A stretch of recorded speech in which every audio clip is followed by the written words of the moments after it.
হে মানুষ, তোমরা সেই মহান আল্লাহ তাআলার দাসত্ব স্বীকার করো, যিনি তোমাদের এবং তোমাদের আগে যারা ছিল তাদের সবাইকে পয়দা করেছেন। আশা করা যায় এর ফলে তোমরা যাবতীয় সংকট থেকে বেঁচে থাকতে পারবে। তিনি সে মহান সত্তা, যিনি জমিনকে তোমাদের জন্য শয্যা বানালেন, আসমানকে বানালেন ছাদ এবং আসমান থেকে পানি পাঠালেন। তার সাহায্যে তিনি নানা প্রকারের ফলমূল উৎপাদন করে তোমাদের জীবিকার ব্যবস্থা করলেন। অতঃপর তোমরা জেনে বুঝে এসব কাজে আল্লাহ তাআলার সাথে কাউকে শরীক করো না। আমি আমার বান্দার উপর যে কিতাব নাজিল করেছি তার সত্যতার ব্যাপারে যদি তোমাদের কোনো সন্দেহ থাকে তাহলে যাও, তার মতো করে একটি সূরা তোমরাও রচনা করে নিয়ে এসো। এক আল্লাহ ছাড়া তোমাদের আর যেসব বন্ধু বান্ধব রয়েছে তাদেরও প্রয়োজনে সহযোগিতার জন্য ডাকো, যদি তোমরা তোমাদের দাবিতে সত্যবাদী হও। কিন্তু তোমরা যদি তা না করতে পারো, এবং আমি জানি তোমরা তা কখনই করতে পারবে না, তাহলে তোমরা দোজখের সেই কঠিন আগুনকে ভয় করো, যার ইন্ধন হবে মানুষ ও পাথর। আল্লাহ তাআলাকে যারা অস্বীকার করে তাদের জন্যই এটা প্রস্তুত করে রাখা হয়েছে।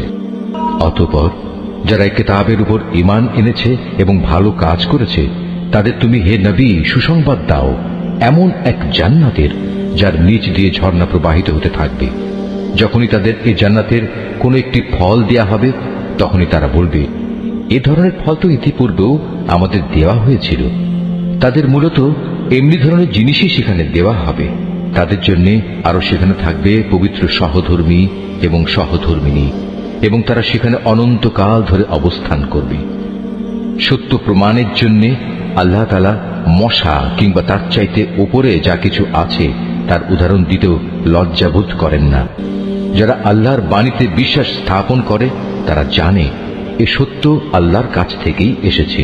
আর যারা আগেই সত্য অস্বীকার করেছে তারা একে না মানার অজুহাত দিতে গিয়ে বলে, আল্লাহ তাআলা এ উদাহরণ দ্বারা কি বুঝাতে চান?